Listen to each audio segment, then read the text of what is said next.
Hello friends, welcome to T point tech. मैं doctor Sharad Chaudhary आप लोगों का स्वागत करता हूं। स्टूडेंट, सी और सी प्लस प्लस की सीरीज़ के बाद आज हम इस वीडियो से स्टार्ट करने जा रहे हैं जावा की सीरीज़। स्टूडेंट, इस सीरीज़ में हम जावा को प्रैक्टिकली एंड थ्योरेटिकली समझेंगे, सभी कॉन्सेप्ट को डीप में स्टडी करेंगे और सभी का प्रैक्टिकल करके देखेंगे। अगर आप जावा को फर्स्ट टाइम पढ़ रहे हैं या आप किसी इंटरव्यू या किसी एग्जामिनेशन की तैयारी कर रहे हैं तो ये गारंटी है इस सीरीज़ को कवर करने के बाद आप सभी तरह के जावा से रिलेटेड क्वेश्चंस को प्रैक्टिकली और थ्योरेटिकली आसानी से कर पाएंगे। स्टूडेंट्स, सीरीज़ को स्टार्ट करने से पहले हम जावा के कुछ इम्पोर्टेंट पॉइंट्स हैं जो एज ए डेवलपर आपको पता होने चाहिए। तो स्टार्ट करते हैं इम्पोर्टेंट पॉइंट से। सबसे पहला इम्पोर्टेंट पॉइंट जो है वो जावा का जो आपको याद रखना है कि जावा एक प्योर हाई लेवल लैंग्वेज है। प्योर हाई लेवल लैंग्वेज वो होती है जो ह्यूमन फ्रेंडली होती है, जिसको ह्यूमन बींग डायरेक्टली रीड और राइट कर सकता है, वो प्योर हाई लेवल लैंग्वेज होती है। इसमें डायरेक्ट आप इंग्लिश में प्लस मैथ्स के ऑपरेटर्स का यूज़ करके कोडिंग कर सकते हैं। दूसरा पॉइंट जो याद रखना है आपको कि जावा एक नियरली ऑब्जेक्ट ओरिएंटेड है, ये ध्यान रखिएगा। नियरली, कई बार यहाँ पर हम गलती कर बैठते हैं कि प्योर ऑब्जेक्ट ओरिएंटेड बोल देते हैं। जावा नियरली ऑब्जेक्ट ओरिएंटेड है। नियरली ऑब्जेक्ट ओरिएंटेड प्रोग्रामिंग वो प्रोग्रामिंग होती है जिसमें primitive data types, loops, conditions, इन सब का अप्रोच होता है। तो जावा नियरली ऑब्जेक्ट ओरिएंटेड है क्योंकि जावा में प्रिमिटिव टाइप्स और नॉन प्रिमिटिव टाइप्स दोनों का सपोर्ट है, ये याद रखिएगा। तीसरा पॉइंट, जावा में जो ट्रांसलेटर यूज़ होता है सोर्स कोड को बाइट कोड में और फिर बाइट कोड को एग्जीक्यूट करने में, वो कंपाइलर और इंटरप्रेटर दोनों का यूज़ होता है। जावा कंपाइलर का यूज़ करती है सोर्स कोड को ट्रांसलेट करने में बाइट कोड में, और फिर इंटरप्रेटर का यूज़ करती है बाइट कोड को एग्जीक्यूट करने में। इसलिए आप कहेंगे कि जावा कंपाइलर और इंटरप्रेटर बेस्ड है। तो ये तीन मेजर पॉइंट्स हैं जो आपको याद रखने हैं कि जावा एक प्योर हाई लेवल लैंग्वेज है, जावा एक नियरली ऑब्जेक्ट ओरिएंटेड प्रोग्रामिंग है और जावा में कंपाइलर और इंटरप्रेटर दोनों का यूज़ होता है। ये है इंपॉर्टेंट पॉइंट्स। स्टूडेंट्स, जावा जो है ये डेवलप की गई थी जेम्स गॉसलिंग के थ्रू 1991 में, इसलिए जेम्स गॉसलिंग को फादर ऑफ जावा कहा जाता है। स्टूडेंट, जावा का जो पैकेज है उसको हम जावा टूल्स कहते हैं और इसमें 3 प्रोग्राम्स आपको मिलेंगे। पहला है आपका जेडीके, दूसरा है जेआरई और तीसरा है जेवीएम। जेडीके और जेआरई स्टूडेंट ये फिजिकली एप्लीकेशंस हैं और जेवीएम जो है वो आपकी वर्चुअल है। कहने का मतलब कि जेडीके और जेआरई फिजिकली आपको अपने सिस्टम में नज़र आएंगे, लेकिन जेवीएम आपको नज़र नहीं आएगा क्योंकि ये वर्चुअल है। जेडीके जो जावा का टूल है इसका यूज़ किया जाता है सॉफ्टवेयर डेवलपमेंट में। अगर आप जावा का सोर्स कोड या जावा के थ्रू कोई एप्लीकेशन डिज़ाइन करना चाहते हैं, सोर्स कोड लिखना चाहते हैं, तो आपको जेडीके इंस्टॉल करना पड़ेगा। और अगर आप जावा को रन करना चाहते हैं, एग्जीक्यूट यानी कि प्रोग्राम डेवलपमेंट हो चुका है उसके बाद अगर आप प्रोग्राम को रन करना चाहते हैं तो आपको जेआरई इंस्टॉल करना पड़ेगा। जेआरई प्रोवाइड करता है वो सारी लाइब्रेरीज, क्लास लोडर और जेवीएम जो जावा के प्रोग्राम को रन करने में ज़रूरत होती है। जेवीएम जो तीसरा टूल है इसका यूज़ किया जाता है आपके प्रोग्राम को रन करने में। तो अगर आप डेवलपर हैं तो आप जेडीके इंस्टॉल करेंगे। तो अगर आप जेडीके इंस्टॉल कर रहे हैं तो जेआरई और जेवीएम ऑटोमेटिकली इंस्टॉल हो जाएंगे क्योंकि जेडीके के अंदर ही आपको जेआरई और जेवीएम मिलता है। लेकिन अगर आप जेआरई इंस्टॉल कर रहे हैं तो केवल आपको जेवीएम मिलेगा। तो मोटे तौर पे ये बात हुई कि अगर आप डेवलपर हैं तो जेडीके इंस्टॉल करें और अगर आप क्लाइंट हैं जो प्रोग्राम को रन करेगा वो जेआरई इंस्टॉल करेगा। क्लियर है? तो ये जावा का पैकेज है। स्टूडेंट, इसमें आपको एक पॉइंट याद रखना है कि जेडीके और JRE and JVM are platform dependent, ये ध्यान रखिएगा। प्लेटफॉर्म का मतलब यहाँ पर हमारा ऑपरेटिंग सिस्टम से है। अगर आप जेडीके इंस्टॉल करना जा रहे हैं तो आपको पता होना चाहिए सबसे पहले कि आप कौन से ऑपरेटिंग सिस्टम के लिए इंस्टॉल कर रहे हैं। विंडोज़ के लिए जेडीके अलग है, लिनक्स के लिए अलग है और मैक के लिए अलग है। तो ध्यान रखिएगा, ये जो जावा के टूल्स हैं ये प्लेटफॉर्म डिपेंडेंट हैं, लेकिन जावा लैंग्वेज जो है वो प्लेटफॉर्म इंडिपेंडेंट है। जावा लैंग्वेज का मतलब हो गया जो आपने जावा का सोर्स कोड लिखा है वो इंडिपेंडेंट है, वो किसी भी ऑपरेटिंग सिस्टम पे ले जाकर कंपाइल और रन किया जा सकता है। लेकिन जिस ऑपरेटिंग सिस्टम पे आप उसे कंपाइल और रन करने जा रहे हैं वहाँ पर आपको जेडीके, जेआरई और जेवीएम ऑपरेटिंग सिस्टम के अकॉर्डिंग ही इंस्टॉल करना है, ये आपको याद रखना है। क्लियर है? एक पॉइंट और है जो आप याद रखिएगा कि जावा जो है वो सन माइक्रो सिस्टम का प्रोडक्ट था, बाद में उसको एक्वायर कर लिया गया ओरेकल के थ्रू 2010 में। तो जो जावा के करंट वर्जन है वो ओरेकल के थ्रू डेवलप किए गए हैं, मतलब कि जावा जो है वो ओरेकल का प्रोडक्ट है 2010 से। तो ये कुछ इंपॉर्टेंट पॉइंट्स हैं जो मैंने आपको बताया। अब आपको डिपेंडेंट और इंडिपेंडेंट के बारे में बताते हैं। क्वेश्चन जरूर पूछा जाता है कि डिपेंडेंट और इंडिपेंडेंट क्या होता है, जावा को इंडिपेंडेंट क्यों कहा जाता है।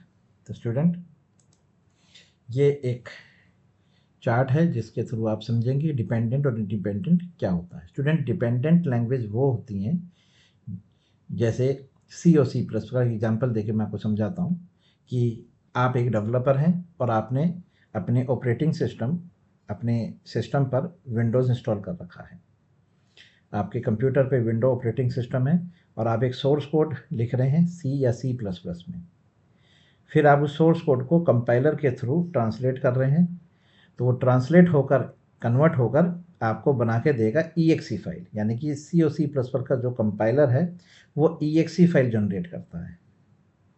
अब ये EXE फाइल जो है स्टूडेंट ये उसी प्लेटफॉर्म पे रन करेगी जिस पे ये डेवलप हुई है। देखिए डेवलप हुई है विंडो पे, तो देखिए नीचे ये विंडो वाले ऑपरेटिंग सिस्टम पे तो रन करेगी लेकिन मैक और लिनक्स पे रन नहीं करेगी।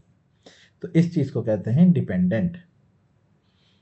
ओके, अब इंडिपेंडेंट क्या होता है? देखिए जावा के केस में जो डेवलपर है उसने अपने यहाँ विंडो इंस्टॉल कर रखी है ऑपरेटिंग सिस्टम और उन्हें सोर्स कोड लिखा है जावा में।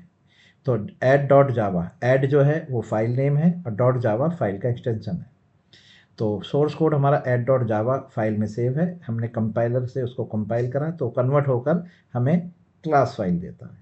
ध्यान रखिएगा सी के केस में आपको मिलने वाली है ऐड डॉट EXE फाइल, लेकिन जावा के केस में मिलेगी आपको ऐड डॉट क्लास फाइल। अभी क्लास फाइल जो है स्टूडेंट ये मशीन न्यूट्रल कोड है जिसको हम बाइट कोड भी कहते हैं। अब ये बाइट कोड जेवीएम के थ्रू जावा वर्चुअल मशीन इस बाइट कोड को एग्जीक्यूट करेगी लिनक्स पर, मैक पर और विंडोज़ पर। यानी ये जो क्लास फाइल है ये किसी भी ऑपरेटिंग सिस्टम पर एग्जीक्यूट की जा सकती है with the help of JVM. तो जावा को प्लेटफॉर्म इंडिपेंडेंट बनाया जेवीएम में, ये आप याद रखिएगा। क्लियर है? तो स्टूडेंट ये था डिपेंडेंट और इंडिपेंडेंट फीचर, जावा को इंडिपेंडेंट क्यों कहा जाता है। अब आता है कि जावा की प्रोग्राम की जो लाइफ साइकिल है, जो बैकग्राउंड में काम कर रही है, वो किस तरह से प्रोसेस करती है। हम सोर्स कोड लिखते हैं, कंपाइल करते हैं, फिर उसको इंटरप्रेटर करते हैं और हमें आउटपुट मिल जाता है, लेकिन पीछे क्या हुआ उसे समझते हैं। देखिए स्टूडेंट जावा की प्रोग्राम जो है वो दो पार्ट्स में डिवाइड होता है, एक डेवलपर साइड, एक client side. Developer side and client side. Developer side जो है आपको जेडीके इंस्टॉल करना है, तब जेडीके इंस्टॉल करेंगे तो जेडीके के पैकेज में जेआरई और जेवीएम इंक्लूडेड होते हैं, तो ये तीनों आपके डेवलपर साइड ऑपरेटिंग सिस्टम पर इंस्टॉल हो जाएंगे। जेडीके की फुल फॉर्म है जावा डेवलपमेंट किट, जेआरई की फुल फॉर्म है जावा रन टाइम एनवायरनमेंट, जेवीएम की फुल फॉर्म है जावा वर्चुअल मशीन। तो डेवलपर को तीनों चाहिए क्योंकि वो डेवलप भी करेगा और रन करके भी देखेगा। क्लाइंट साइड आप केवल जेआरई और जेवीएम इंस्टॉल करेंगे क्योंकि क्लाइंट को प्रोग्राम डेवलप नहीं करना, केवल एग्जीक्यूट करना है, तो क्लाइंट को केवल अपनी मशीन पर जेआरई और जेवीएम चाहिए। तो जब आप जेआरई इंस्टॉल करेंगे जेवीएम ऑटोमेटिकली इंस्टॉल हो जाएगा। क्लियर है। अब क्लाइंट जो है वो वर्चुअल है। वर्चुअल का मतलब ये होता है कि हमें नहीं पता कि हम जो सोर्स कोड लिखने जा रहे हैं वो किस क्लाइंट मशीन पे रन होगा। वहाँ पर विंडो भी हो सकता है, मैक भी हो सकता है, लिनक्स भी हो सकता है, लेकिन डेवलपर हमारा फिक्स है, डेवलपर हमारा विंडो है। ठीक, यानी कि जहाँ हम प्रोग्राम टाइप कर रहे हैं, सोर्स कोड लिख रहे हैं, वहाँ ऑपरेटिंग सिस्टम विंडोज़ है। अब हमने वहाँ पे एक सोर्स कोड लिखा जिसको हमने सेव करा फाइल में add.java। अब इस सोर्स कोड को जब हम कंपाइल करेंगे तो उसके लिए हमें कमांड चाहिए जावा सी। जावा सी जो है हमारे कंपाइलर को इन्वोक करने की कमांड है।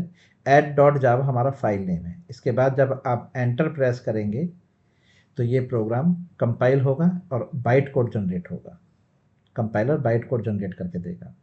तो स्टूडेंट कई बार ऐसा हो सकता है कि जब आप कंपाइल करें तो एक एरर मैसेज आ सकता है जो इस प्रकार होगा कि javac is not recognise as an internal और एक्सटर्नल कमांड।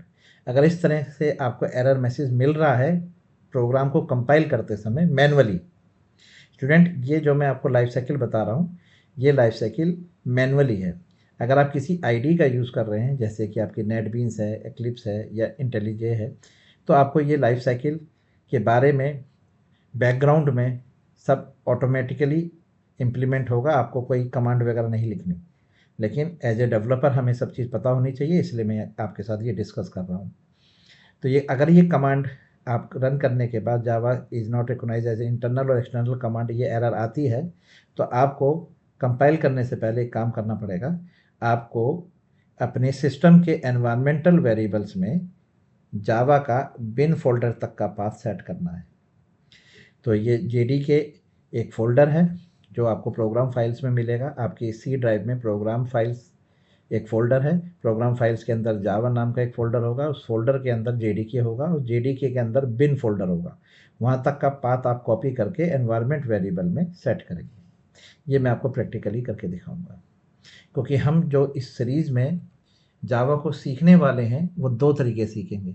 मैं आपको नोटपैड, जो आपका सिंपल नोटपैड आपके ऑपरेटिंग सिस्टम में है विंडोज़ में, मैं उस पर भी आपको प्रोग्राम डेवलप करके रन करके दिखाऊंगा जो मैनुअली होगा, और आईडी का यूज़ करके भी आपको दिखाऊंगा। तो आप आईडी में देखेंगे कि आपको कुछ नहीं करना पड़ता, प्रोग्राम टाइप करा और रन किया, बैकग्राउंड में ही सारा प्रोसेस हो रहा है।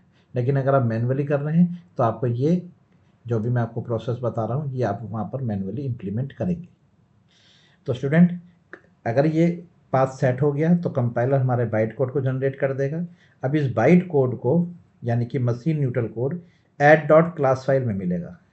तो ध्यान रखिएगा, जावा का जो सोर्स कोड है उसका एक इंटरमीडिएट भी कोड बनता है जिसको हम क्लास फाइल कहते हैं। अब ये जो क्लास फाइल है स्टूडेंट, ये ह्यूमन बीइंग रीड नहीं कर सकता क्योंकि ये मशीन कोड में है। अब इस मशीन कोड को आप क्लाइंट को दे दीजिए। आप ध्यान रखिएगा, सोर्स कोड कभी भी क्लाइंट को मत दीजिएगा, क्योंकि सोर्स कोड को तो क्लाइंट ओपन करके रीड कर सकता है, क्योंकि सोर्स कोड जो है वो हाई लेवल लैंग्वेज में लिखा जाता है, और जो बाइट कोड बन के आया है ये मशीन लैंग्वेज में केवल मशीन समझ सकती है। तो आप ये क्लाइंट वाले कोड को यानी क्लास फाइल को क्लाइंट को दीजिए। अब क्लाइंट साइड स्टूडेंट कोई भी ऑपरेटिंग सिस्टम हो सकता है, विंडो भी हो सकता है, मैक भी हो सकता है, लिनक्स भी हो सकता है। तब ये क्लाइंट साइड रन कैसे करेगा? तो स्टूडेंट वहाँ पर जेवीएम हमारी हेल्प करेगा, Java virtual machine. Java virtual machine will read byte code and then convert it into machine specific code. मतलब ये काम जेवीएम का होता है, वो मशीन न्यूट्रल कोड को रीड करेगा और आपकी मशीन में जो भी ऑपरेटिंग सिस्टम इंस्टॉल्ड है उसके अकॉर्डिंग उस बाइट कोड को ट्रांसलेट कर देगा, कन्वर्ट कर देगा। ठीक है, तो जेवीएम की जो कमांड है यानी कि जेवीएम को इन्वोक करने की जो कमांड है वो आपको केवल जावा लिखना है, जावा और अपनी फाइल का नाम जो क्लास फाइल का नाम है, लेकिन डॉट क्लास नहीं लिखना है। जैसे आपने लिखा है ना डॉट, यहाँ पर डॉट क्लास नहीं लिखना है, आपको केवल जावा और ऐड लिखना है। और जैसे ही आप यहाँ पर एंटर प्रेस करेंगे जेवीएम इसको ट्रांसलेट कर देगा और क्लास लोडर को देगा। ये सारा काम प्रोसेस इम्प्लिसिट है। क्लास लोडर एक सब सिस्टम प्रोग्राम है, यानी कि ऑपरेटिंग सिस्टम के लिए लिखा गया है, जो रेस्पॉन्सिबल है क्लास को लोड करने के लिए मेमोरी में। तो कह सकते हैं class loader it is responsible for loading Java classes dynamically during run time. यानी क्लास लोडर जो जेवीएम ने बाइट कोड कन्वर्ट करके दिया है उसको मेमोरी में रन टाइम पर लोड कराएगा। ये काम क्लास लोडर का होता है। जब वो मेमोरी में लोड हो जाएगा, यानी मेमोरी यानी आपकी रैम में, तो रैम के एरिया होते हैं जहाँ पे ये जो क्लास है जो रीड की गई है वो लोड होती है। तो वो एरिया है, जैसे हीप है, स्टैक है, पीसी रजिस्टर है, नेटिव मेथड एरिया है, क्लास मेथड एरिया है। ये क्लास लोडर यहाँ पर आपकी क्लासेस के पार्ट्स को लोड करेगा, अलग अलग पार्ट्स, और फिर आपका ऑब्जेक्ट क्रिएट होगा। अब ये जो ऑब्जेक्ट है स्टूडेंट, ये क्लाइंट साइड बन के तैयार हुआ है। अब ये ऑब्जेक्ट की हेल्प से आप इस बाइट कोड को रीड कर सकते हैं। बाइट कोड को आप इस क्लास फाइल को ओपन करेंगे तो आपको मशीन सिंबल्स नज़र आएंगे, लेकिन आप अगर ऑब्जेक्ट की हेल्प से रीड करेंगे तो आप इसको रीड कर सकते हैं। तो जब तक ऑब्जेक्ट बन के तैयार नहीं होगा आप इस क्लास फाइल को रीड नहीं कर सकते, और ऑब्जेक्ट जो बन के तैयार हुआ है वो हमारा क्लाइंट साइड हुआ है। क्लियर है? तो विदाउट ऑब्जेक्ट आप क्लास को रीड नहीं कर सकते, इसलिए कहा जाता है कि it is a object oriented programming language. Clear है स्टूडेंट? कई बार क्वेश्चन पूछा जाता है कि जेवीएम में जीआईटी का क्या रोल है। JIT, just in time compiler. Student JVM जो है, जो इंटरप्रेटर है, ये लाइन बाय लाइन वर्क करता है, लाइन बाय लाइन। और जो कंपाइलर है ये एज ए होल काम करता है, यानी ये पूरे सोर्स कोड को एक बार में ही रीड करता है। इंटरप्रेटर लाइन बाय लाइन काम करता है। तो इंटरप्रेटर जो है वो बहुत स्लो होता है, उसकी स्पीड को बूस्ट करने के लिए सन माइक्रो सिस्टम ने जावा का जीआईटी, जिसको हम जावा इन टाइम कंपाइलर कहते हैं, ये डेवलप किया। ये स्टूडेंट जावा नहीं है, थोड़ा गलत लिख दिया गया है, just in time. Okay, just in time, Java नहीं है, जस्ट इन टाइम कंपाइलर का डेवलप किया और उसको as a part of JVM optimise करके रखा गया है, यानी कि इसका जेवीएम का पार्ट है जो परफॉर्मेंस को एनहांस कर देगा। ठीक है, तो स्टूडेंट ये है आपका लाइफ साइकिल ऑफ जावा। चलिए अब स्टार्ट करते हैं आपका इंस्टॉलेशन। तो स्टूडेंट इंस्टॉल करने के लिए अगर आप चाहते हैं कि मैं अपने ऑपरेटिंग सिस्टम पर जेडीके इंस्टॉल करूं, तो आपको ओरेकल की वेबसाइट से जेडीके इंस्टॉल करना पड़ेगा according to your operating system. चलिए सबसे पहले आपको जेडीके इंस्टॉल करके दिखाते हैं, फिर आपको एक आईडी इंस्टॉल करके दिखाएंगे और प्रोग्राम एक सैम्पल कोड लिख के दिखाते हैं। तो स्टूडेंट सबसे पहले आपको जावा डेवलपमेंट किट इंस्टॉल करनी है। तो ये आपको ओरेकल के पेज पे, यहाँ पर आपके पास सारे वर्जन हैं। जो लेटेस्ट रिलीज़ है वो है जावा JDK 23। आप कोई सा भी वर्जन ले सकते हैं, प्रीवियस वर्जन भी ले सकते हैं, लेकिन मैं रिकमेंड करूँगा अगर आप प्रीवियस वर्जन पे जाते हैं तो जावा 8, जो जावा 8 वर्जन है उससे नीचे मत जाइएगा, क्योंकि जो मेजर चेंजेस हुए हैं वो जावा 8 से हुए हैं, और आपका स्टैंडर्ड एडिशन भी जावा 8 ही है। तो आप चाहें तो जावा 8 से आगे के वर्जन इंस्टॉल कर सकते हैं। तो हम इस टाइम लेटेस्ट वर्जन लेते हैं, तो हम जावा की वेबसाइट पे जाते हैं ओरेकल, और देखिए यहाँ पर जावा JDK 24 है, 21 का दे रहे हैं। हम JDK 24 इंस्टॉल करते हैं, नीचे आते हैं। ये लिनक्स के लिए है, मैक के लिए है, ये विंडोज़ के लिए है। विंडोज़ वाला आप ले लीजिएगा, ठीक है। तो इसमें से आप EXE फाइल ले लीजिए, देखिए ये ना, यहाँ से EXE फाइल ले लीजिए, इसलिए ये आपका इंस्टॉलेशन स्टार्ट हो जाएगा। चलिए, तो ये JDK आपकी EXE फाइल आप डाउनलोड कर रहे हैं। चलिए, ये आ गया आपका JDK, इस पर डबल क्लिक करिए। बहुत ही सिंपल इंस्टॉलेशन है स्टूडेंट्स। अब ये परमिशन ले रहा है तो यस कर दीजिए। और स्टूडेंट ये JDK जो है ये आपकी C ड्राइव में प्रोग्राम फाइल्स के अंदर जावा नाम का एक फोल्डर आएगा, उसके अंदर आपको JDK इंस्टॉल का पैकेज आपको मिलेगा इंस्टॉल्ड हुआ। चलिए नेक्स्ट, देखिए आपको पाथ दिखा रहा है, आप चाहें तो यहाँ से पाथ चेंज भी कर सकते हैं, डिफ़ॉल्ट पाथ है जैसे मैंने आपको बताया। नेक्स्ट, अब ये जावा इंस्टॉल हो रहा है, देखिए नीचे लिखा भी आ रहा है जावा के नीचे ओरेकल। पहले सन माइक्रो सिस्टम था, अब जावा ओरेकल का प्रोडक्ट है। ये थोड़ा सा टाइम लेगा, ये आपके इंटरनेट की स्पीड पे डिपेंड करता है। चलिए, ये आपका JDK इंस्टॉल हो रहा है।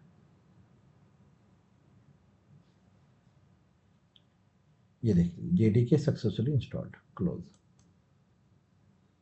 तो ये आपने JDK इंस्टॉल कर लिया है। ये मैं आपको एक बार विजुअल दिखा भी देता हूँ कि ये आपको कहाँ मिलने वाला है। ये आपके सी ड्राइव में प्रोग्राम फाइल्स जावा, ये रहा आपका JDK 24। ओके, ये प्रीवियस वर्जन है, मैंने JDK 24 इंस्टॉल करा है। इसके अंदर आपको बिन नाम का एक फोल्डर मिलेगा, बिन नाम से आप देख पा रहे हैं, ये बिन। इसके अंदर आपको जावा सी कंपाइलर कमांड आपको मिलता है। ये देखिए, ये आपकी जावा, ये तो आपका इंटरप्रेटर है जावा, और सी नीचे है जावा सी, ये कंपाइलर है। तो स्टूडेंट, यहाँ तक का आप पाथ यहाँ से कॉपी करिए। ये देखिए ऊपर पाथ आपने यहाँ से कॉपी किया। अब आप माई कंप्यूटर पे यानी दिस पीसी पे राइट हैंड क्लिक करिए और इसकी प्रॉपर्टीज़ में जाइएगा। प्रॉपर्टीज़ में आप जाइए, एडवांस सिस्टम सेटिंग्स, यहाँ पे ये ऑप्शन है एडवांस सिस्टम सेटिंग्स, इस पे जाइए। फिर एनवायरनमेंट वेरिएबल्स में जाइए। यहाँ पर आपको दो तरह के वेरिएबल्स नज़र आ रहे हैं, यूज़र वेरिएबल्स और एक सिस्टम वेरिएबल। यूज़र वेरिएबल वो वेरिएबल है, यानी वो लॉगिन यूज़र है जिससे आपने अभी अपने पीसी को स्टार्ट किया, यानी वो login user, currently login user है।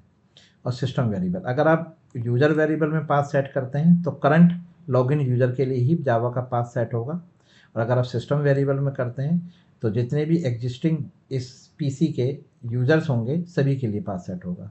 तो आप कहीं भी कर सकते हैं, दोनों का सेम है तरीका। चलिए, तो देखिए यहाँ पे पाथ नाम का आपको एक वेरिएबल मिल रहेगा, वेरिएबल्स में पाथ नाम का वेरिएबल, इसे एडिट करिए और यहाँ पर न्यू पे क्लिक करिए और देखिए यहाँ पर ऑप्शन आ गया, यहाँ पर आप Ctrl+V पेस्ट कर दीजिए। तो ये आपने JDK के बिन तक का पाथ यहाँ पे सेट कर दिया है। ओके कर दीजिए, ओके कर दीजिए, ओके कर दीजिए। अब आप कह सकते हैं कि आपका जो जावा है वो आपके सिस्टम पे इंस्टॉल हो चुका है। आप चाहें तो एक कर सकते हैं, यहाँ पर आप CMD ओपन करिए, कमांड प्रॉम्प्ट CMD, ये आपका CMD, और यहाँ पे लिखिए C माइनस वर्जन।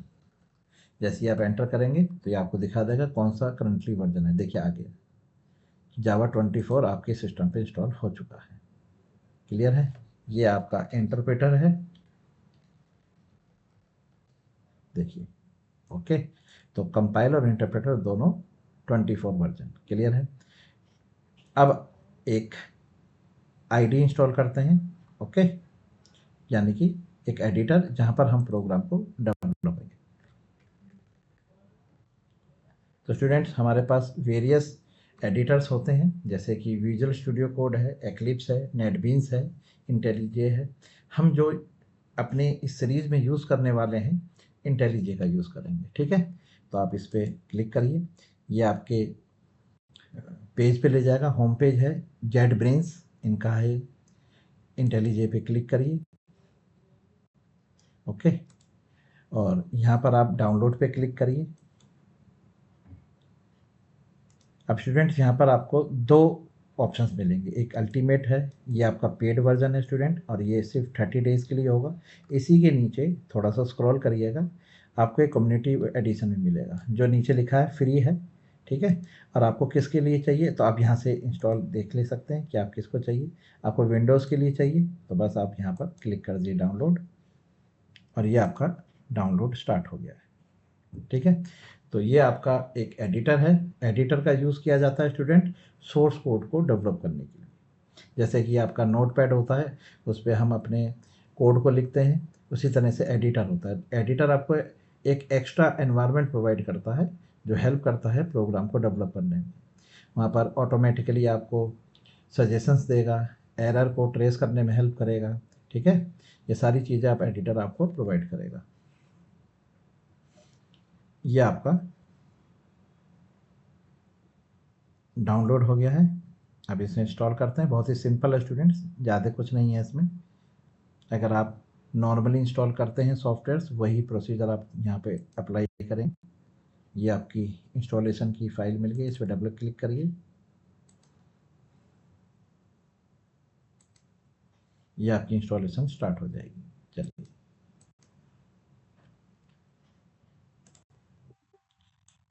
परमिशन को ग्रांट कर दीजिए, यस कर दीजिए, नेक्स्ट। ये आपका पाथ है जहाँ पे इंस्टॉल करने जा रहा है ये, नेक्स्ट। अब आपको शॉर्टकट चाहिए तो यहाँ पे क्लिक कर दीजिएगा, ओके। और क्रिएट एसोसिएशन जावा, ठीक। और अगर आप पाथ में भी इसका पाथ चाहते हैं तो, पर ठीक है, ये दो चेक कर लीजिए, कोई दिक्कत नहीं, नेक्स्ट, इंस्टॉल। चलिए, तो ये आपका एडिटर इंस्टॉल हो रहा है, कुछ समय लेगा।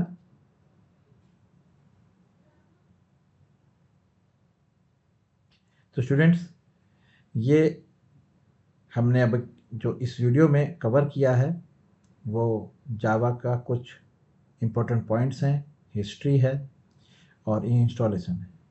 इस इंस्टॉलेशन के बाद आपको एक प्रोग्राम डेवलप करके दिखाते हैं, सैम्पल कोड, किस तरह से आप एडिटर पे काम करते हैं। और मैनुअली अगर आपको प्रोग्राम डेवलप करने को कहा जाए विदाउट यूजिंग एडिटर तो आप कैसे करते हैं, मैं आपको दोनों तरीके से प्रोग्राम डेवलप और कंपाइल और रन करके दिखाऊंगा। चलिए, जब तक ये एडिटर इंस्टॉल हो रहा है स्टूडेंट्स, हम नोटपैड पर सिंपल एक प्रोग्राम रन करके दिखाते हैं, डेवलप कैसे किया जाता है। तो आप अपना नोटपैड ओपन कर लीजिए। कि ये जो नोटपैड है ये पहले यूज़ होता था, अब जब से एडिटर आए हैं सब एडिटर का यूज़ कर रहे हैं, लेकिन फिर भी मैं आपको बता देता हूँ कि प्रोग्राम को डेवलप करने के लिए सबसे पहले आप क्लास लिखेंगे। जावा में जो प्रोग्रामिंग होती है वो क्लास में होती है। क्लास एक नॉन प्रिमिटिव डेटा टाइप है, एक कंटेनर है जिसके अंदर आप वेरिएबल्स और फंक्शंस डिक्लेयर करते हैं। तो आप क्लास लिखेंगे, फिर इस क्लास को कोई नाम देंगे। जैसे ये मेरा सबसे पहला प्रोग्राम है तो मैं इसका नाम फर्स्ट प्रोग्राम रख देता हूँ, क्लास फर्स्ट, और ये ओपनिंग और क्लोजिंग ब्रैकेट लगाएं। अब इसके अंदर हम अपना मेन मेथड लिखेंगे, जैसे आप सी और सी प्लस प्लस में लिखते हैं वॉइड मेन, इसी तरह से आपने लिखा है वॉइड मेन। लेकिन यहाँ पर जो मेन है इसमें जो है कुछ आपको अलग से एक्स्ट्रा मॉडिफायर्स इसमें ऐड करने पड़ेंगे, क्योंकि क्लास जो है वो एक प्रोटेक्शन प्रोवाइड करती है, ठीक है। ये मेन मेथड जो है ये क्लास के अंदर है। अब आप इस मेन को जब तक कॉल नहीं कर पाएंगे जब तक आप इसके आगे पब्लिक नहीं लिखेंगे। स्टूडेंट्स, ये सब हम डीप में आगे स्टडी करने वाले हैं, अभी मैं सिर्फ आपको प्रोग्राम रन करके दिखा रहा हूँ। तो मैं बता रहा हूँ आपको लिखना है पब्लिक स्टैटिक वॉइड मेन, और इस मेन की आर्गूमेंट में आप रिसीव करेंगे एक स्ट्रिंग ऑब्जेक्ट जो एक एरे होने, ठीक है, स्ट्रिंग ऑब्जेक्ट एरे। तो आपने यहाँ पे लिखा ARGS आर्गूमेंट्स और ये एक एरे। तो आपने मेन के अंदर एक स्ट्रिंग एरे पास करी है जिसका नाम आपने ARGS, ये नाम कुछ भी हो सकता है। अब ये यूनिवर्सली सारे प्रोग्रामर्स ARGS लिखते हैं, इसलिए मैंने इसको भी ARGS लिख दिया। आप इसको X भी लिख सकते हैं, वेरिएबल नेम है, आप कुछ भी रख सकते हैं। तो ARGS रखते हैं और इसके अंदर हम system dot out dot print line, ये प्रिंट स्टेटमेंट है। जिस तरह से सी लैंग्वेज में प्रिंट एफ होता है, सी प्लस प्लस में सी आउट होता है, पाइथन में प्रिंट होता है, जावा में system dot out dot print line होता है। इसके बारे में मैं आपको पूरी डीप में बताऊंगा कि सिस्टम क्या है, आउट क्या है, प्रिंट लाइन क्या है। अब प्रिंट लाइन के अंदर आप डबल इन्वर्टेड कॉमास में लिख दीजिए, जैसे कि हम किसी भी लैंग्वेज को स्टार्ट करने से पहले हम लिखते हैं हेलो वर्ल्ड, वही मैंने सैम्पल कोड यहाँ लिख दिया है हेलो वर्ल्ड। तो स्टूडेंट, ये एक कंप्लीट प्रोग्राम है। क्लास एक जस्ट लाइक ए कंटेनर जिसके अंदर हमने केवल एक फंक्शन, जावा में फंक्शन को स्टूडेंट मेथड कहते हैं। जैसे हमारा ये मेन एक मेथड है, यानी कि जो फंक्शन क्लास के अंदर है उसको हम मेथड कहते हैं, जो क्लास के अंदर ना होकर क्लास के बाहर है उसको हम फंक्शन कहते हैं। तो ये क्लास का मेथड है। और ध्यान रखिएगा, जावा में मेथड यानी कि फंक्शंस हमेशा क्लास के अंदर ही होंगे। जावा में क्लास के बाहर कुछ नहीं होता। जैसे कि अगर आप सी और सी प्लस प्लस के तरह कि आप यहाँ पे इंटीजर ए, इसे हम वहाँ पर सी और C plus plus global variable कहते हैं, जावा में अलाउड नहीं है। जावा में अगर आप डिक्लेरेशन करेंगे कुछ भी चीज़, चाहे वेरिएबल हो चाहे वो फंक्शन हो, वो क्लास के अंदर ही होगा, यानी क्लास का मेंबर होना ज़रूरी है। तो स्टूडेंट, ये हमारा एक कंप्लीट प्रोग्राम है। इसमें कुछ चीज़ें और भी होती हैं, जैसे कि ऊपर पैकेज होता है, ये मैं आपको आगे बताऊंगा कि पैकेज क्या होता है। पर थोड़ा सा आप समझ लीजिए, पैकेज जावा में स्टोर करता है एक जैसी रिलेटेड फाइल्स को, या कह सकते हैं जावा में जितने भी रिलेटेड फाइल्स होती हैं एक जैसी, जो एक ही तरह के सोर्स कोड को यूज़ की जाएंगी, वो एक पैकेज में रखी जाती हैं। जैसे कि आपका फॉर एग्जांपल मैथ, जैसे आप सी लैंग्वेज में लिखते हैं has include math dot H, तो वो लाइब्रेरी है जिसमें मैथ डॉट एच लाइब्रेरी में सब मैथ से रिलेटेड सारे आपको फंक्शंस मिलेंगे। इसी तरह जावा में पैकेज होते हैं जो सभी एक जैसी रिलेटेड क्लासेस को अपने अंदर स्टोर करते हैं। तो पैकेज आप क्रिएट करेंगे, पैकेज का नाम आप अपनी कंपनी के नाम पे रख सकते हैं, जैसे इंडस्ट्री रख रहे हैं तो कॉम डॉट टी पॉइंट टैक, जैसे मैंने नाम रख लिया है टी पॉइंट, तो ये कॉम डॉट टी पॉइंट टैक ये पैकेज है। अभी ये आपको समझ में नहीं आएगा, इसलिए मैं इसको हटा देता हूँ, ठीक है। और सिंपल ये प्रोग्राम है, इसको कंपाइल और रन करके किस तरह से करेंगे मैन्युअली ये समझते हैं। तो सबसे पहले आप इस प्रोग्राम को सेव एज कर लीजिए, सेव एज, ठीक है। आप सी ड्राइव में या कहीं भी सी में डी में एक फ़ोल्डर क्रिएट कर लीजिए, जैसे मैंने लिख दिया टी पॉइंट टैक, और इस फोल्डर के अंदर मैंने अपने प्रोग्राम को नाम दिया है फर्स्ट डॉट जावा।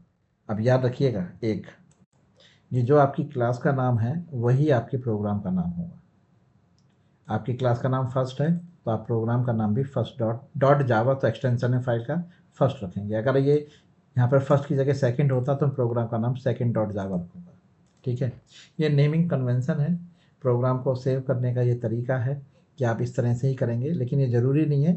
मैं आने वाले आगे प्रोग्राम्स में आपको बता दूंगा कि अगर आप किसी और नाम से भी सेव करेंगे तो भी आपका प्रोग्राम कंपाइल और रन होगा। लेकिन अभी फ़िलहाल के लिए लर्निंग स्टेज में आपने जो अपनी क्लास का नाम रखा है वही आप अपने प्रोग्राम का नाम रखेंगे। चलिए, तो प्रोग्राम आपने सेव कर लिया है, अब इसे कंपाइल कैसे करना है। तो आपने प्रोग्राम जहाँ सेव करा है उस लोकेशन तक जाइए, जावा टी पॉइंट टैक, ये रहा आपका प्रोग्राम, ठीक।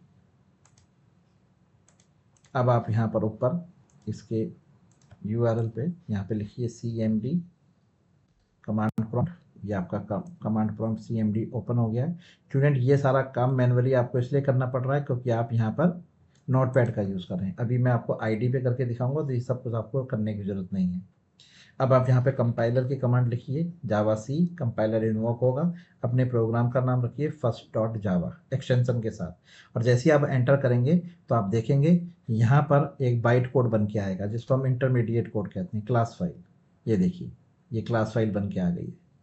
तो देखिए, सोर्स कोड अगर आप ओपन करके देखेंगे तो इसमें आपको मिलने वाला है हाई लेवल लैंग्वेज में जो ह्यूमन बीइंग रीड कर सकता है, ये देखिए आ गया। लेकिन अगर आप क्लास फाइल करके देखेंगे तो देखिए ये आप रीड नहीं कर सकते क्योंकि ये मशीन में है। इसको रीड करना है तो आपको यहाँ पर इंटरप्रेटर की जरूरत पड़ेगी, तो आपको लिखना है जावा और फर्स्ट, डॉट क्लास नहीं लिखना है, ये ध्यान रखिएगा, केवल जावा फर्स्ट। और जैसे ही आप एंटर करेंगे ये देखिए हेलो वर्ल्ड, यही आपने प्रिंट कराया था। तो ये आपने मैनुअल प्रोग्राम कंपाइल और रन किया है। अब इसको आईडी के थ्रू देखते हैं। तो देखिए हमारी आईडी इंस्टॉल हो चुकी है, ठीक है। फिनिश कर दीजिए या इस पर क्लिक करके तो आपकी आईडी रन भी हो जाएगी। तो ये इंटेलीजे आपकी library install, sorry ID install हो गई और ये ओपन हो गई है। टर्म्स एंड कंडीशंस को एक बार पढ़ लीजिएगा और यहाँ पर टिक लगा के कंटिन्यू कर लीजिएगा, ओके। अब ये पूछ रहा है कि आपको कहीं से प्रोग्राम को इंपोर्ट करना है, नहीं, स्किप कर दीजिए। चलिए, ये आपके सामने आ गया है, यहाँ पे कुछ ऑप्शंस हैं, आपको उनको इग्नोर करिए। आप यहाँ पर न्यू प्रोजेक्ट पे क्लिक करिए, यहाँ क्लिक करिए, यहाँ पर प्रोजेक्ट देखिए कौन सी लैंग्वेज का यूज़ करने जा रहे हैं उसको सिलेक्ट कर लीजिए, जावा। और यहाँ पर अनटाइटल्ड, यहाँ पर आप अपने प्रोजेक्ट का नाम रख लीजिए, जैसे मैंने रख दिया है टी पॉइंट टैक, ओके। ये लोकेशन बता रहा है कि कहाँ पे इंस्टॉल हो रहा है, ये प्रोग्राम प्रोजेक्ट कहाँ जाके सेव होगा वो लोकेशन है। JDK कौन सा यूज़ कर रहे हैं आप यहाँ पे क्लिक करके आप देख सकते हैं, 24 है, अपने आप ही इसने ऑटोमेटिकली ले लिया है क्योंकि हम लेटेस्ट हमने जो इंस्टॉल करा है वो 24 है, पाथ भी उसका सेट करा। ऐड सैम्पल कोड, देखिए, अगर मैं हटा दूंगा तो आपको खुद लिखना पड़ेगा। ऐड सैम्पल कोड लिखेंगे तो ये जो एडिटर है ये आपके लिए एक सैम्पल कोड जिसको हम बॉयलर प्लेट कोड भी कहते हैं वो आपको डेवलप करके देगा। एडवांस सेटिंग्स में ये प्रोजेक्ट वगैरह का नाम आ गया, इसमें कोई छेड़ने की ज़रूरत नहीं है, ये ऐसे रहने दीजिए। ऑटोमेटिकली आपका एक सैम्पल कोड बना के तैयार किया है एडिटर ने, जिसमें आप देखेंगे कि एक मेन क्लास बनाई गई है। बाय डिफ़ॉल्ट एडिटर जो आपको सबसे पहली क्लास बना के देगा बाय डिफ़ॉल्ट वो मेन नाम से बना के देगा और उसके अंदर आपका मेन मेथड है। आप देख रहे हैं, ये थोड़ा फ़ॉन्ट इंक्रीज़ कर लेते हैं। फ़ॉन्ट साइज़ बढ़ाने के लिए सेटिंग्स में जाइएगा। आप एडिटर वाले ऑप्शन में जाइएगा, इसमें फ़ॉन्ट ऑप्शन है, ये फ़ॉन्ट साइज़ है, ये फ़ॉन्ट नेम है जो आप यूज़ कर रहे हैं। यहाँ पर आपने इसको 20 और इसको अप्लाई एंड ओके कीजिएगा। ओके, तो स्टूडेंट ये देख रहे हैं आप, एक सैम्पल कोड आपको एडिटर ने तैयार करके दिया है। फ़िलहाल मैं इसको अभी हटा देता हूँ। ये देखिए, इस तरह से ये आपका मेन मेथड और मेन क्लास आपको मिली है। ये जो मेन क्लास है आप देखेंगे, ये आपका प्रोजेक्ट है लेफ्ट हैंड साइड में। इस प्रोजेक्ट के अंदर एक सोर्स है, इस सोर्स के अंदर आपको एक मेन सोर्स कोड यहाँ पर होगा आपका मेन, ये वो फाइल है जो यहाँ पर ओपन हो रही है। जैसे अगर मैं इसे बंद कर दूँ यहाँ से और आपसे कहा जाए कि इसको फाइल को दोबारा ओपन करिए, तो आप अपने प्रोजेक्ट पे जाइएगा, फिर एसआरसी पे जाइएगा, मेन ये वाली फाइल है, ये ओपन हो गई है। अब देखिए, जो आपकी क्लास का नाम है वही आपके प्रोग्राम का नाम मेन डॉट जावा। अब आप इसके अंदर अपना एक प्रिंट स्टेटमेंट लिख लीजिए, system dot out dot print line, और इसमें लिखा आपने हेलो वर्ल्ड लीजिए। तो स्टूडेंट ये आपकी एक पूरा कंप्लीट कोड है। ये जो आपको ग्रे कलर में नज़र आ रहा है ये स्टूडेंट कमेंट्स कहलाती हैं। चलिए, अब आप इसको रन करना चाहते हैं तो शिफ्ट प्लस F10 दबा दीजिए, प्रेस करिए, या यहाँ पर ये इस बटन पे क्लिक करिए। ये कंपाइल और इंटरप्रेटर होकर आपको आउटपुट दे देगा। ये आपका नीचे आउटपुट आ गया है, यहाँ आप देख सकते हैं हेलो वर्ल्ड ये आ गया है। क्लियर है। अब अगर आप यहाँ पर कोई कैलकुलेशन करना चाहते हैं, कोई अर्थमेटिक, तो वेरिएबल डिक्लेयर कर लीजिए। जैसे इंटीजर a जिसको आपने वैल्यू असाइन करी है 15, एक इंटीजर वेरिएबल b जिसको वैल्यू असाइन करी है आपने 20, और एक इंटीजर वेरिएबल c जिसमें आपने लिखा a प्लस b। अब इन a और b का सम आपके पास c में है, c को आप प्रिंट कराना चाहते हैं तो system dot out dot print. Student एक होता है प्रिंट और एक होता है प्रिंट लाइन। अब प्रिंट लाइन अगर आप लिखते हैं, प्रिंट एलन लिखते हैं, तो ये जो आप हेलो वर्ल्ड आपने लिखा है इसे प्रिंट कराने के बाद जो आपका कर्सर है वो नेक्स्ट लाइन पे आ जाएगा। अगर आप यहाँ पर प्रिंट एलन नहीं लिखते तो ये हेलो वर्ल्ड के बाद जो नेक्स्ट स्टेटमेंट है प्रिंट, ये इसके साथ ही प्रिंट होगी हेलो वर्ल्ड के साथ। जैसे कि मैं यहाँ पर सी को प्रिंट कराने जा रहा हूँ। ओके, तो सी जो आउटपुट आपको देगा वो हेलो वर्ल्ड के साथ ही प्रिंट होगा एक ही लाइन पे। ये आपका प्रोग्राम तैयार है, इसे कंपाइल करिए, रन करिए। यहाँ पे बटन पे आप प्रेस करिए, इस बटन पे रन पे, ये देखिए हेलो वर्ल्ड 35। अगर आप नेक्स्ट लाइन पे चाहते हैं 35 तो आप यहाँ पर LN लगा दीजिए, LN न्यू लाइन। अब आप इसे दोबारा से कंपाइल और रन करके देखिए तो आउटपुट आप देखेंगे कि नेक्स्ट लाइन पे आ गया हेलो वर्ल्ड। ठीक है, तो LN प्रिंट कराने के बाद न्यू लाइन पर शिफ्ट कर देता है आपके कर्सर को न्यू लाइन पर। तो स्टूडेंट ये आपने देखा एक सैम्पल कोड है जो मैंने आपको रन करके दिखाया। ये वेरिएबल्स हैं। वेरिएबल्स जो है स्टूडेंट मेमोरी लोकेशन होती है। जैसे ए एक मेमोरी लोकेशन का नाम है जहाँ पर 15 स्टोर है, बी एक दूसरी मेमोरी लोकेशन का नाम है जहाँ पे 20 स्टोर है, सी एक मेमोरी लोकेशन है जहाँ पर ए बी का सम स्टोर है। क्लियर है। तो ये मेमोरी लोकेशन जो है स्टूडेंट, इन्हीं को ही हम अपने प्रोग्राम में वेरिएबल्स के नाम से यूज़ करते हैं। ये मैं आगे आपको बताऊंगा कि वेरिएबल्स क्या होते हैं। तो स्टूडेंट ये आपके सामने एक सैम्पल कोड है जो मैंने आपको आईडी के थ्रू कंपाइल और रन करके दिखाया। चलिए, इस वीडियो में इतना ही। नेक्स्ट वीडियो में हम कवर करेंगे जावा के डेटा टाइप्स और वेरिएबल्स।